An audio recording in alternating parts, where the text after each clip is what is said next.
시장의 잔주름까지 들여다보는 시간입니다. 시장 클로즈업. 자, 오늘은 좀 새로운 얼굴을 모시고 좀 새로운 이야기를 또 들어보도록 하겠습니다. C&R 코리아 이재준 과장 자리에 모셨습니다. 어서 오세요. 예, 안녕하세요. 네, 반갑습니다. 자, 일단 그 미중 무역 협상에 대한 이야기부터 해보도록 하죠. 많은 곳에서는 이제 많은 불안감은 없어진 것 같다 이런 평가를 내놓고 있는데 어떻습니까? 아직 완전 끝난 것도 아니고 뭐 공식적인 내용이 아직 다 확인된 것도 아니고 그러다 보니까 이거 정말 그 트럼프 대통령과 그리고 협상단이 기자회견에서 했던 이야기, 기자들에게 했던 이야기를 듣고 이제 그냥 무역 협상에 대해서는 좀 불안감을 없애도 될까 이런 생각을 하거든요. 어때요? 네, 일단 무역 협상 관련된 부분을 좀 살펴보면은 참 노이즈가 많았습니다. 네. 뭐 해결될 것 같다가 또 우려에 대한 노이즈가 들렸고 이런 부분들이 반복이 되고 있는데요. 이 부에노스 아르헨티나에서 이제 전화회담을 했었죠. 네. 그리고 이번에 베이징 가가지고 이제 차관급 회담을 하고 있습니다. 네. 결국 지금 시장이 이런 부분들의 기대감 때문에 지수가 올라가는 건데요. 3거래일 연속 지금 상승을 하고 있습니다. 뭐 미국 증시도 이런 부분 때문에 올라가고 있고 중국도 그렇고 전 글로벌 증시가 이런 부분들에 올라가고 있는데 아직까지는 낙관론은 이르다라는 게 제 스탠스라고 좀 보시면 될 것 같고요. 그 이유를 뭐냐면은 아직 핵심 쟁점에 대한 부분들은 얘기가 아직 나오지 않고 있습니다. 지적재산권이죠. 예, 네. 이견이 좁히지 않았다는 건데 결국은 미국 측에서 바라는 거는 기술이 자꾸만 기술이 도둑맞고 그러다 보니까 중국이 계속해서 그런 부분들을 이용을 해가지고 자국에서 계속 개발을 하고 그리고 반도체 굴기에 대해서 직접적으로 계속해서 적극적으로 부양을 하고 있는 거기 때문에 결국은 미국 정부에서는 견제를 해야 되거든요. 그러다 보니까 중국에서 한 발짝 좀 양보를 하는 모습들이 좀 나타나는 것으로 보고 있고요. 아직까지는 구체적인 사안은 좀 더 들어가야 됩니다. 지금은 차관급이기 때문에 장관급 회담에서는 이런 부분들이 좀 구체적으로 나올 수 있다고 보고 있고요. 지금 중국이 먼저 앞서서 지금 하고 있는 이 액션들은 뭐냐? 결국은 미국산에 대한 농산품이나 공산품에서 제재를 완화시키고 그리고 적극적으로 수입을 늘리고 있다라는 부분을 지금 하고 있고요. 그래도 아무래도 중국 측에서 바라는 부분은 뭐냐? 결국은 관세 있는 부분에서 좀 비관세적으로 좀 바꿔야 된다. 이런 부분을 바라고 있거든요. 근데 그게 결국 핵심 쟁점이기 때문에 결국은 그런 부분 조금 더 확인을 해야 된다. 다만 시장이 올라가는 거는 이러한 기대감이 지금 작용하고 있다라고 좀 보시면 될 것 같습니다. 알겠습니다. 그 낙관론은 좀 이르다고 평가해 주신 게 많이 마음에 와닿았어요. 어차피 미국에서는 중국이 계속 본인들의 기술을 베껴다가 군사에도 쓰고 반도체에도 쓰고 디스플레이도 쓰고 막 이러면서 기술을 따라오다 보니 이게 그 좀 마땅치 않게 보일 수밖에 없었던 거였고 이걸 좀 피해야 되는데 여기에 대해서는 아직 공식적으로 확인된 바가 없는 상태에서 중국이 그래도 미국이 원하는 우리가 너희 물건 수입 많이 해줄게. 그런 식으로 카드를 내밀고 있는 거니까요. 그렇죠. 알겠습니다. 어쨌든 좀 심리는 진정이 된 것으로 보이는데 문제는 우리나라의 그 기업 실적이 좀 출발 자체가 좋지 못해서요. 이거 어느 쪽으로 무게를 실으면 좋을까요? 일단 지금 실적이 먼저 삼성전자 필두로 LG전자 나오고 있고요. 반도체 업종, 대표적인 업종들이 지금 나오고 있습니다. 네. 4분기 어닝 시즌이다 보니까 지금 나오고 있는 부분인데요. 왜 4분기가 어닝이 좋지 않다 이런 부분은 왜냐하면은 결국은 무역 전쟁에 대한 부분으로 결국 실물 경기 기업에서도 지금 피해를 보고 있는 부분이기 때문에 그렇죠. 이게 지금 반영이 되고 있거든요. 다만 결국은 이런 부분이 언제 해결되냐라는 부분인데 아무래도 반도체 업종이 가장 큰 핵심 수출국은 중국입니다. 네. 중국이 결국 반도체 업종이 빠진 이유도 중국 쪽에서 계속해서 수요가 없어지고 다만 호황기를 맞아서 공급을 엄청나게 늘렸기 때문에 재고에 대한 부분이 많이 쌓여 있어가지고 결국은 흔히 말해서 가격이 다운된 거거든요. 네. 그러한 부분들 때문에 반도체 가격, 디램 가격이나 서버 디램이나 결국 모바일 디램 쪽, PC 수요 이런 부분들이 가격이 하락하다 보니까 전반적으로 지수를 눌렀던 부분이 있습니다. 다만 지금 현재 구간에 있어서는 항상 시장에서도 얘기하는 게 PBR 0.6배, 0.7배 수준. 네네. 흔히 말해서 지금 올해 실적 기준으로 했었을 때 밸류에이션을 얘기하고 있거든요. 그만큼 펀더멘털 측면은 아직 튼튼하다. 다만 투자 심리가 위축이 됐던 부분은 결국은 미중 간의 무역 전쟁만 해결이 된다면은 중국에서도 유동성 정책, 지준율 인하 정책이나 유동성을 풀고 있기 때문에 다시 한번 경기 민감주인 반도체 주가 업종이 살아날 수 있다라고 좀 보시면 될 것 같습니다. 근데 말씀하셨던 게 이제 그 중국이 반도체를 주요 수요처인데 중국이 근데 중국에서 그 지준율 인하로 인해서 반도체 사용이 갑자기 그렇게 크게 예전처럼 많아질 수 있을까에 대한 의문점이 있어요. 일단은 반도체 섹터는 경기 민감주입니다. 네네. 흔히 말해서 소득이 늘거나 그럴수록 시장의 통화량이 많이 풀수록 많이 재화가 소비되는 섹터, 수요가 네네. 되는 섹터라고 보시면 될 것 같습니다. 결국은 중국이 아무래도 돈을 푼다라는 거는 이 중국 주민들이나 시민들에게 돈을 위해서 어떤 재화를 살 수 있는 거 아닙니까? 네네. 그에 있어서 반도체에 대한 부분이나 스마트폰 사용량을 더 늘릴 수 있고요. 그게 스마트폰이 지금 성숙기 단계에 있긴 하지만 결국은 지금 디스플레이 전환을 통해 가지고 새로운 성장 동력을 만들려고 하거든요. 결국은 이런 부분이 CES에서도 공개를 되고 있고 MWC에서도 삼성에서 결국은 폴더블 스마트폰이 나올 수 있는 거기 때문에 이건 기대감이죠. 이게 실적과 연결될지는 조금 더 지켜봐야 하지만 그래도 어느 정도에 대한 바닥은 치고 있는 부분이다라고 조금 생각할 수 있을 것 같습니다. 자꾸 캐물어서 좀 죄송하긴 하지만 그 서버 수요가 부족해서 그런다는 얘기가 있어서 그 서버 수요가 다시 좀 살아나야 되지 않을까 싶어서요. 네, 그렇죠. 서버 디램 수요가 살아나야 되죠. 결국은 삼성전자의 가장 큰 핵심은 매출 비중은 반도체입니다. 네네. 반도체는 결국은 서버 디램 수요인데 그거를 다른 수요를 좀 메꾸려고 하는 게 결국 5G 쪽인 거고요. 그런 쪽으로 해서 수요를 늘릴 수 있어서 네, 상쇄를 네. 할 수 있기 때문에 새로운 성장 동력이 될 수 있다는 겁니다. 알겠습니다. 좀 이제 좀 이해가 됐습니다. 예. 저희가 종목 이야기를 하기에 앞서서 좀 큰 그림을 먼저 나눠볼게요. 이제 2019년 상반기가 조금은 이제 낙관론이 퍼지고 있긴 하나 여기서 그럼 나는 대형주 쪽에 있는 종목들을 골라볼까 아니면 중소형주 쪽에 있는 종목들을 골라볼까라고 하면서 카테고리를 나누고 그다음에 이제 우리가 또 종목을 선택을 해봐야 되잖아요. 어느 쪽에 더 무게를 두세요 요즘에? 저는 중소형주에 더 포커스를 두고 있는데요. 네. 최근에 대형주 수급이 좋습니다. 외국인 수급이 대형주 위주에서 특히 전기전자 업종으로 해서 올해 1월 달만 들어서 거의 5천억 가까이 매수세가 유입이 됐습니다. 네. 다만 코스닥에서는 외국인 수급이 좀 지지부진한 상태가 발생을 하고 있거든요. 네. 근데 왜 그래도 코스닥 중소형주를 보냐?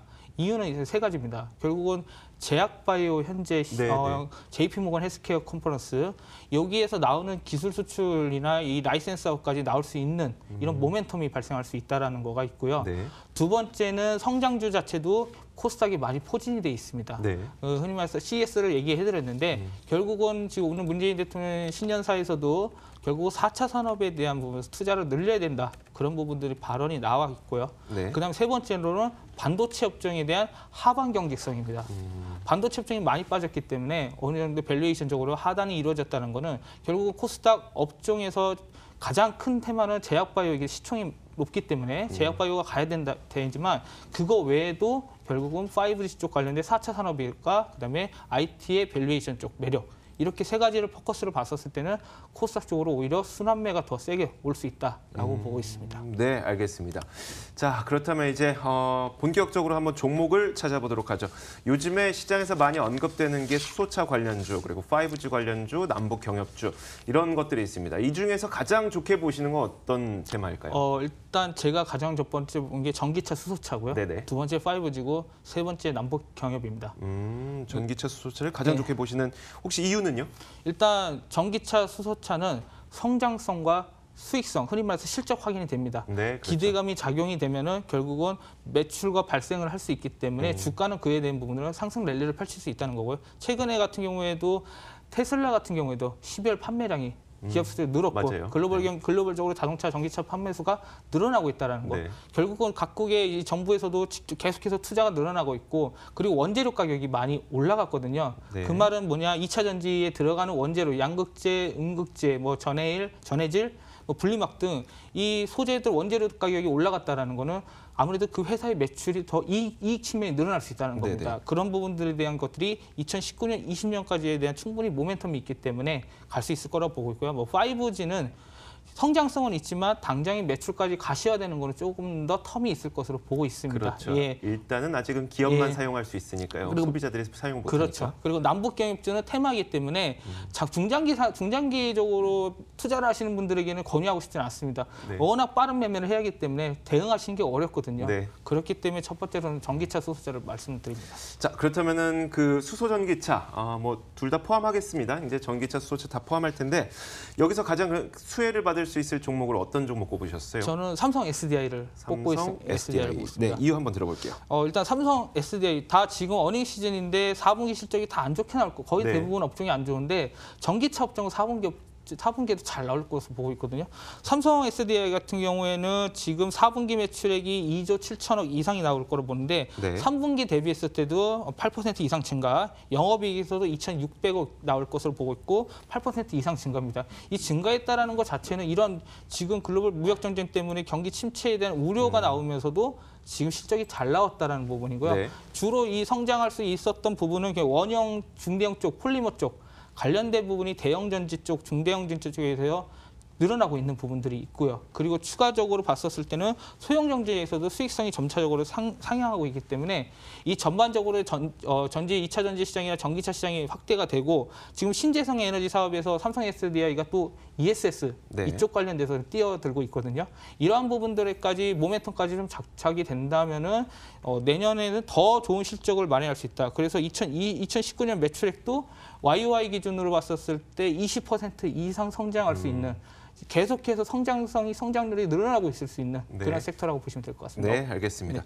그 연간 산업별 전망을 여러 기관에서 내놓는데 그 산업연구원에서도 보니까 2차 전지의 수출 전망이 한 9%인가 2019년에 늘어날 것으로 전망을 하더라고요. 근데 거기서 굉장히 의미 깊었던 게 지금까지는 2차 전지 수출이 대부분 우리가 핸드폰에 넣는 소형 전지였다면 2019년부터는 중대형 전지가 들어갈 거라는 거예요. 중대형 전지는 대부분 이제 전기차에 들어가는 그렇죠. 거. 예. 그 전망을 똑같이 비슷하게 네, 해주신 맞습니다. 겁니다. 그러면서 예. 삼성 SDI를 꼽아주셨고, 자 반도체 이야기 다시 한번 해봐야 될 것 같아요. 어떤 분들은 이제 2분기부터는 반도체 기업들의 실적이 2분기부터는 좀 실적이 개선될 것 같다 이렇게 전망하시는 분 계시는데 어떻게 보세요? 사이클 끝난 것 같습니까? 아니면 다시 이제 올해 한번 사이클이 돌아올 것으로 보세요? 일단은 가격 하락에 대한 부분, 흔히 말해서 반도체 디램 가격에 대한 부분은 하반 경직이 나타날 것으로 보고 있고요. 그 빠진 이유가 결국 중국 수요 감소였거든요. 그렇죠. 중국에서에 대한 이 급감, 이런 부분이 수출 단가 하락까지 연결이 됐다는 부분인데 결국은 이런 부분들은 주가에 지금 반영이 되었다고 생각합니다. 그렇기 때문에 반도체 업종이 빠졌다고 생각을 하고 있고요. 근데 1분기까지 저는 반영이 됐다고 보고 있습니다. 1분기도 지금 이 증권사 리서치 쪽에서는 컨센을 낮추고 있거든요. 그 말은 뭐냐면은 주식 같은 경우는 기대를 너무 많이 줘가지고 오히려 나중에 가서 어닝 쇼크가 나올 가능성이 높은데 지금 반도체 업종은 컨센을 낮추고 있습니다. 오히려 불안하고 우려가 있다라는 부분에서 오히려 더 잘 나와서 어닝 서프라이즈 그런 부분들이 있기 때문에 과거에도 이런 사태가 있었거든요. 한 6분기 중에서 컨센을 낮추고 있다가 5번 서프라이즈가 됐습니다. 네. 그런 부분들이 있기 때문에 시장을 너무 좋지 않게 보는 관점에 있어서 좀 보수적으로 보는 관점이 있어서 오히려 조금 더 저는 투자 메리트를 좀 보고 있다고 생각하고 눈높이를 있고요. 낮추다 보니까 실적이 항상 그 위로 올라왔던 거군요. 그렇죠. 그런 부분을 말씀드리는 겁니다. 네네. 조금 다른 생각을 좀 갖고 가시면 될 것 네네. 같고요. 결국은 1분기 말로 저는 생각을 했는데 본격적으로 반도체 수요가 성수기가 3분기, 4분기 때거든요. 네. 근데 재고 소진이 일단은 그동안 공급을 너무 많이 늘려서 재고가 많이 쌓여 있습니다. 네. 근데 재고를 소진을 하려면 수요가 받쳐져야겠죠. 그렇죠. 근데 그 수요는 결국 중국에서 받쳐져야 되는 거고 결국 새로운 뭐 스마트폰이 나거나 또는 어느 정도의 5G나 이런 쪽에 대한 수요가 증가하거나 근데 그런 가시화가 될 부분에 있어서는 중장기적으로도 나올 수 있는 부분이겠지만 재고 소진이 일단락되는 부분은 1분기 말에서 2분기 중순쯤부터는 오히려 더 살아날 수 있다라고 네. 좀 보고 있습니다. 네, 알겠습니다. 그런 식으로 저희가 시나리오를 잡고선 투자에 임하면 될 것 같고요. 마지막으로 이제 좀 전략을 세워볼 텐데 요즘엔 하루는 낙관론이 퍼졌다가 또 하루는 또 비관론이 퍼졌다. 갑자기 트윗 날리면 또 낙관론 퍼졌다가 또 트윗 날리면 또 비관론 퍼졌다. 이게 오락가락하거든요. 이런 시장에서 어떤 투자 전략을 세워야 될까요? 만약에 중장기 투자하시는 분은 반도체 업종을 홀딩해서 빠지고 있으면 매수를 해가지고 네네. 계속해서 좀 비중을 늘리는 전략을 말씀드리고 싶고요. 네. 만약에 단기 대응을 하시는 분이 있잖아요. 네. 오히려 비관론 때 매수를 하시고 네. 낙관론이라 했을 때는 오히려 재료 소멸로 인한 차익 매물 나올 수 있기 때문에 주가가 오르면서 그때 또 매도 물량이 나올 수 있거든요. 네네. 트레이딩 관점으로 하시면은 접근하시면은 오히려 더 투자하는데 수익률을 좀 더 제고시킬 수 있지 않을까라고 보고 있습니다. 네, 알겠습니다. 저희가 투자 전략까지 세워봤습니다. 시장에 참여하시는 투자자분들마다 성향이 다 제각각이니까요. 그 성향에 맞는 또 투자 전략을 또 세우는 게 중요하겠죠. 저희가 최대한 다양한 전문가들을 모셔서 다양한 이야기를 앞으로도 들어보도록 하겠습니다. 자, 오늘 시장 클로즈업은 CNR 코리아 이재준 과장과 함께 이야기를 나눠봤습니다. 말씀 고맙습니다. 네, 감사합니다. 자, 저희 탐나는 주식 2PM이 준비한 소식도 여기까지입니다. 여러분들 오늘 남은 시장 잘 보내셨으면 좋겠고요. 저희는 내일 같은 시간에 찾아뵙겠습니다. 시청해주신 여러분 고맙습니다.